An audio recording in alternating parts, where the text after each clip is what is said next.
markastiba waxa aan xasuustaa inta sanadood ee aan wada noolayn aan halkan imanayay mar walba odayada dhalinta haweenka caruurta intaba aan ka heliyay kalgacal iyo walaalnimo ilaa maantana aan ka helayo walaalnimo iyo kalgacal iyo soo dhaweyn aanan qiimeyn karin sida daradeed hortaba waxaan jeclahay inaan gadagaydira dardarka marka laga bilaabo dhalinta odayada la raaciyo dhalinta wadankani qaybtani dalka joogta inay aabbo u tahay wixii waqooyiga ku nool oo dhan in ay aan jecelnahay dhaqaalaha iyo horumarka qaybteeda inay ka qaadato aan jecelnahay waxa dee aan idhaahnaa curabnimada iyagaa lehe wax walba iyagaa loo horreysiyo kolka fursad kastii oo noo asmaxday inaan idin soo booqannana annagu ma sii dayn ee waan soo orodnaa waxaan garanaynaa inay walaalnimo iyo kalgacalna sugayn hawlo wixii aan isla wadnay ee ku saabsan gobolkan sideedii inay iskaga socdaan ayaan haystaa anigu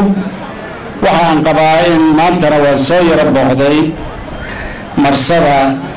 tajura hawshu inay si habsamila u socoto ayaan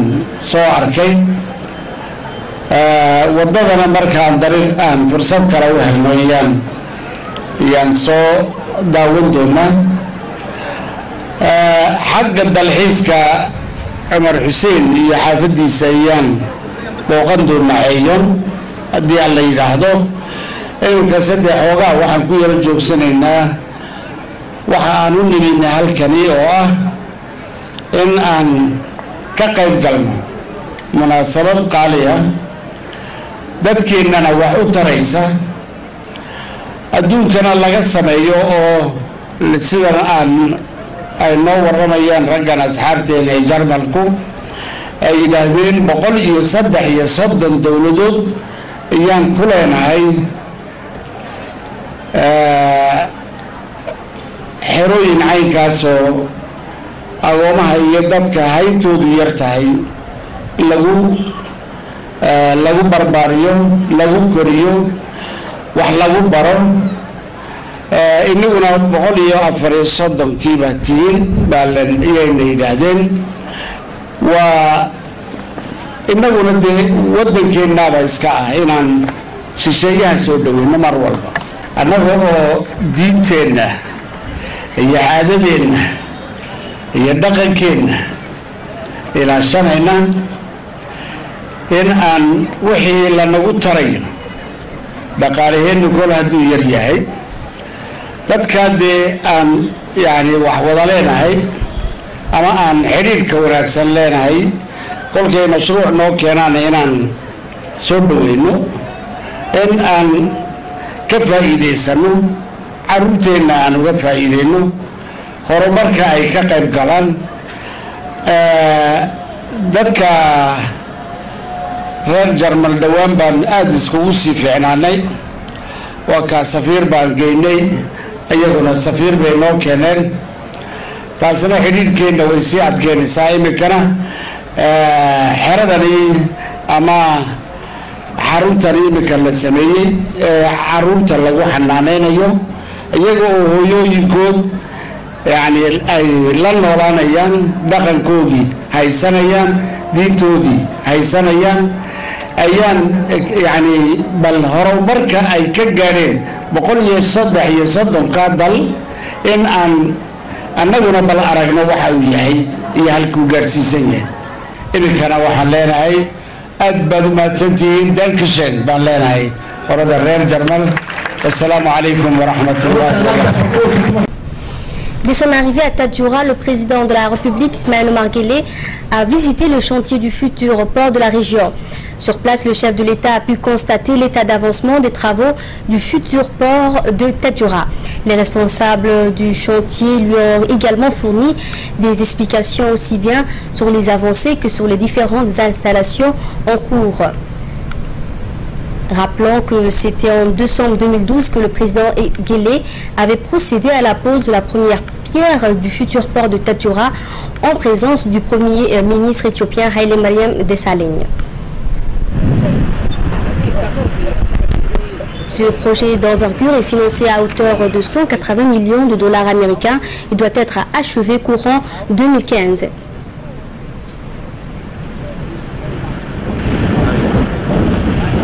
Il y a 2 mois, en août 2014, le gouvernement a approuvé un accord de financement du projet de construction du port de Tadjoura, conclu avec le fonds de l'OPEP pour le développement international d'un montant de 1,2 milliard de francs. Très satisfaisant. Et l'entreprise est à jour, n'est-ce pas, dans le calendrier ou dans le cahier des charges qui lui a été assigné. De même, la route aussi, d'après les informations que j'ai reçues du préfet, les travaux avancent comme prévu et nous allons l'année prochaine, Inch'Allah, voir le grand port de Tadjoura en opération. Et toujours à Tadjoura, après la cérémonie d'ouverture du centre SOS Village, le chef de l'État s'est rendu au Sable Blanc pour l'inauguration de l'extension de la station balnéaire du Sable Blanc.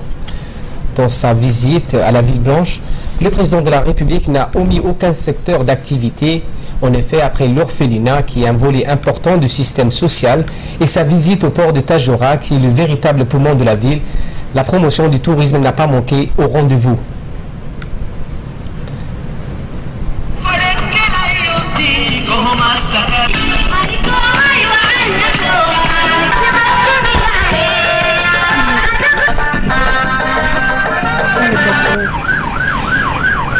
C'est ainsi que le chef de l'État a procédé en fin de matinée à l'inauguration de la station balnéaire qui a connu une extension importante avec la construction de nouveaux bâtiments, à savoir le développement des activités nautiques ainsi que l'installation d'une nouvelle centrale solaire. Le promoteur du projet, Omar Hussein, qui a en effet consacré un important investissement, a fait de cette station un important complexe qui n'a rien à envier à ses pairs. Sable Blanc, qui doit sa renommée au sable blanc qui borde sa plage, a dépassé de façon légendaire nos frontières. Ce site est en effet connu des tours opérateurs européens. Cette transformation axée sur le haut de gamme constituera un volet considérable à la promotion du tourisme.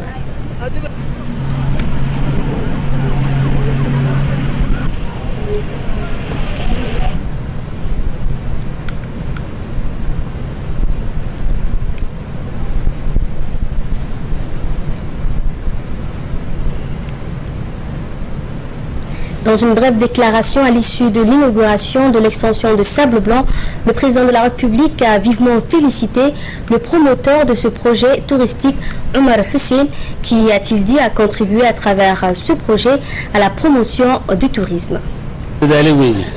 Il s'agit, a indiqué le président, d'un projet qui va attirer plus de touristes grâce à ses relations avec les tours opérateurs étrangers.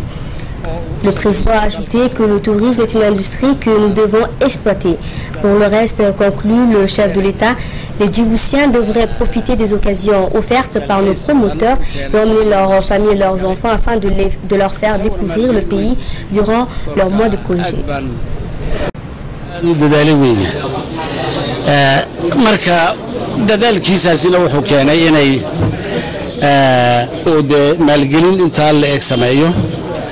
oo uu u sameeyo dalka oo yani maantadaana dad u keenaya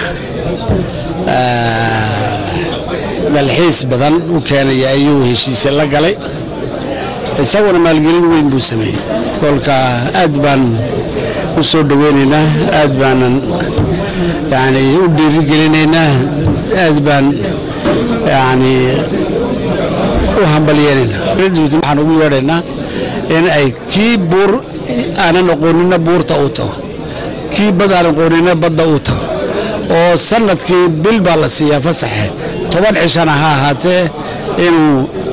caruurtiisa iyo reerkiisa uu wadankana barto wadanka in badan oo reer Djibouti wadanka aqoon baa jira